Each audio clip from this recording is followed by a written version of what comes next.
Hanagi Speaker Alhaj Dr. Maniruddin Sheikh Laikhidabaga Mari Lainana Chief Minister Yumnam Khemchand Hanagi Speaker gi yumda chatuna imung manungi miyoi singa unaduna imung adugi awabada saruk yakre.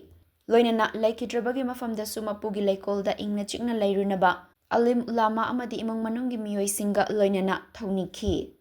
Hanagi Manipur Legislative Assembly ki Speaker Alhaj Dr. Maniruddin Sheikh Inglising Machamapan Humfunipandagi Inglising Machamapan Maudramapan Fauba Government Service ta Laiduna JN Hospital da Consultant amadi Head of Pediatrics Oiramata Natana Health Service ki Assistant Director Oinasu Thaupurami amadi RIMS ki Founder Teacher Su Oirami Inglising Machamapan Maudramapan da Voluntary Retire Tauduna Politics ta Khong Thangzilaki Inglising Anigi Manipur State Assembly Election da 30 Lilong AC dagi Congress ticket ta vote karaktuna Education, Tourism amadi Fishery gi Minister oiraba matungda Speaker amok oirami.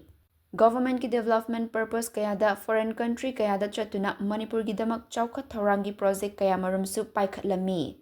Mahakna Education Minister oiringai matamda school college amadi university da Bengali script gi maitai mayek ta onthoknaba introduce tawramki.